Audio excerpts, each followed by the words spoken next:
You don't hate them. That's what makes this so hard. You don't wake up angry. You don't fantasize about revenge or confrontation. You simply wake up, tired, a quiet, bone-deep exhaustion that no amount of sleep seems to fix. You replay conversations in your head not because they were dramatic, but because something in you shrank during them. Something subtle, something you can't quite name. You answer their messages even when your chest tightens. You say yes when your body whispers no. You stay longer than you want, explain more than necessary, apologize for things that aren't yours, and afterward, you feel empty, not devastated, not broken, just hollow. Like emotional air has been siphoned out of you, slowly, politely, over time. Here's the paradox you are living inside. The very skill that once kept you safe, enduring, accommodating is now the thing slowly eroding your life force. At some point, being understanding turned into being invisible. Being loyal turned into being depleted. Being kind turned into being constantly available. And yet, the idea of letting go doesn't feel empowering. It feels cruel. It feels selfish. It feels like you're doing something wrong, because no one ever taught you how to leave without becoming the villain in your own story. So instead, you stay. You drain quietly. You disappear politely. This video is not about cutting people off impulsively. It's not about becoming cold, detached, or ruthless. It's about understanding why letting go feels harder for you than it should, and how emotional self-abandonment became so deeply wired that exhaustion now feels like love. To understand why certain people drain you and why you struggle to release them, we need to talk about emotional conditioning, not personality. This pattern often forms in environments where connection was unpredictable, where love required adaptation, where being low maintenance, understanding, or strong earned approval. Psychology has several names for this. 1. Emotional parentification ease occurs when, as a child, you learned to manage the emotions of others' caretakers, siblings, or authority figures before you were developmentally ready. You became the stabilizer, the listener, the emotional sponge. Your nervous system learned a rule. Other people's needs come first. Mine are secondary. 2. Anxious or fawn-based attachment beyond fight or flight.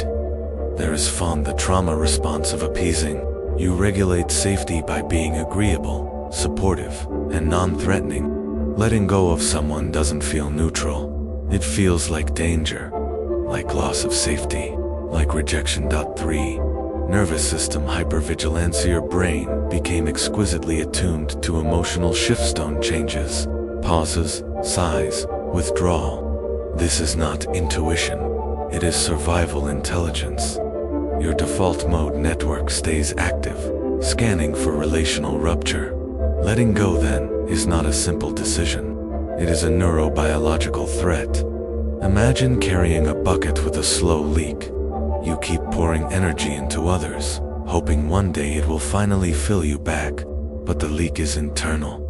No amount of external validation can fix a system trained to ignore its own depletion. So when someone drains you, it doesn't always mean they are malicious. Often, it means your system was trained to overgive and underreceive. There is a grief no one talks about. The grief of the person you could have been if you hadn't spent so much energy surviving other people's emotional gravity. This is the invisible cost of self-abandonment. You sacrifice authenticity for belonging. You trade truth for harmony. You choose connection over a liveness. Carl Jung once said, "The most terrifying thing is to accept oneself completely." For you, acceptance wasn't terrifying, it was unfamiliar. You were accepted for what you provided, not for who you were. So you learned to be useful. You learned to be needed. You learned to be emotionally fluent in everyone else's language, except your own. And the core fear beneath it all is simple but devastating. If I let go, I will be alone. If I stop giving, I will be unwanted. If I choose myself, I will lose love. This fear infects ordinary moments. Rest feels undeserved. Silence feels dangerous. Boundaries feel aggressive. Even joy carries guilt because somewhere in you, thriving feels like abandonment of others, and so you live with chronic emotional taxation, a life where you are present everywhere except inside yourself. These are not personality flaws. They are coping strategies. You might stay in one-sided relationships where you are the listener, the supporter, the fixer, but rarely the one held. Feel irrational guilt when prioritizing your needs, even when you're exhausted.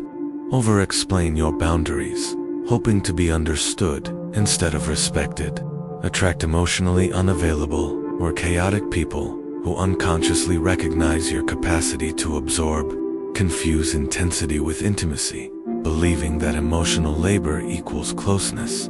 Feel drained after social interactions, even with people you care about. And here's the critical shift. Healing begins not by forcing yourself to let go, but by witnessing the pattern without judgment. No gaslighting yourself. No minimizing. No others have it worse.